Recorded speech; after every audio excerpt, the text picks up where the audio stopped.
Guys, Mike here. Today I actually wanted to do a video talking a little bit about dry training on my new home rider here that we started to launch, but instead I'm limping around my crutch here in the shop, so I had to come up with something else. But before we're gonna do that and how I'm gotten injured, because it is foil related, I wanted to recap real quick the week and say a couple of exciting things, because I was really stoked about last weekend. We had 2 SCP races this last weekend. We had across the planet 2 great events. We had the 12 Towers SCP race and paddle festival actually in Australia, and it was so cool to see all familiar faces coming out of the woodworks. Even Sup Racer Chris came out of the woodworks with a live cast, and we had Michael Boothie Booth and Lincoln Lewis, James Casey, just to name a few familiar ones. We had the Checos there, and that was really cool to see. Hey, it's like people are coming back to racing, good turnout. And another great turnout race was at the Sub Alps Trophy, first start in Austria with the Legend of Ox SCP race. And again, there had over 60 participants in the long distance race. They had kids races, they had inflatable races. So it was a great weekend up in the Austrian Alps with SCP racing. So I'm so stoked. We're posting results again. We're posting race results, and I'm really looking forward to post some more results. Now, what the heck is up here with my leg and with the injury? So I was foiling. I was winging, foiling, wingy-dingy, foiling, dinging.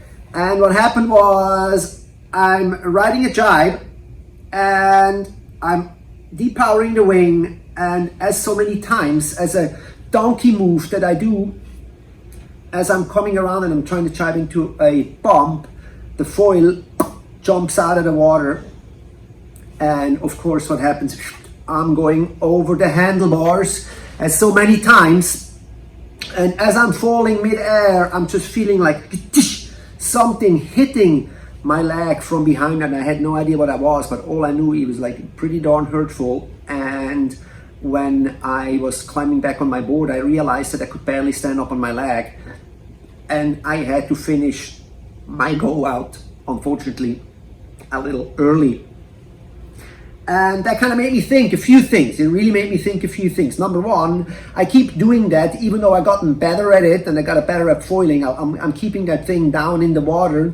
I'm wondering, is my 72 centimeter mast, is that too short? Do I need a longer mast? Or is it simply technique? It's a hard question to answer for me. Should the mast be longer to avoid that? I will hopefully have a longer mast at some point, and then I can tell the difference. But I think if you have a good technique, you should be able to keep that mast down as well. But on the other hand, here I was sailing in conditions where bumps were like probably a few feet tall, at least 3 feet tall, and then you come out at the front of it if you outrun the bump. I don't know. And the interesting part was, then I went to the doctor, because I was crawling up the beach, and I was like, this is different. This is not something that you shrug off, you limp it out for a day or two, and then this goes away. No, this one was different. So I saw the doctor, and I had an interesting conversation with the nurse there, because she was asking me what I was doing, and I said like, well, I was wing foiling, and she's like, oh yeah, we get a lot of these around here. I'm like, oh really? Yeah. So what do you see mainly? And she says like, so many cuts, people with a lot of cuts. And I'm like, where's the cut at? Where do people get cut? And she's telling me mostly in the calf. Funny enough, I hurt my calf, but I definitely did not get I definitely did not get a cut in my calf, a calf with a cut calf. So I turned out that I strained my calf, that I had a tear in the muscle there. I have no idea how this happened or what caused it, because I just simply stepped over the handlebar.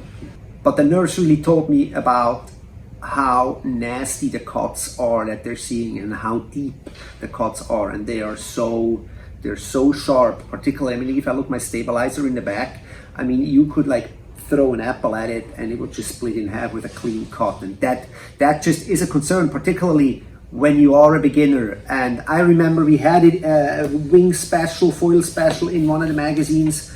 I'm not sure if it was this one. This was a wing special more, so less about foil falling. But I see it so many times. People that just get started with foiling, it's so tipsy in the beginning, and now when you progress, you're like, how is this thing so tipsy? It's so stable. It feels so stable now. But in the beginning, gosh, you're bouncing around and you are so unstable on those things, and people fall into their foil. And that's why I really want to recommend for everybody to wear at your first time, wear some protective gear, wear a helmet. I made the mistake, I did not wear a helmet. I got lucky the first couple of times, but I did not wear a helmet, and that's a bad example there.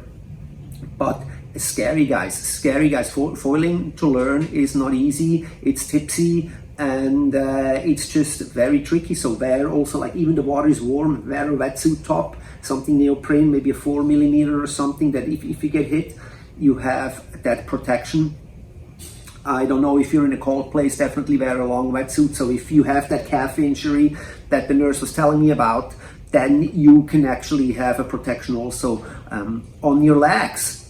So yeah, now I'm sitting here limping around my shop, trying to suck some content out of my thumbs. I'd rather be out and about.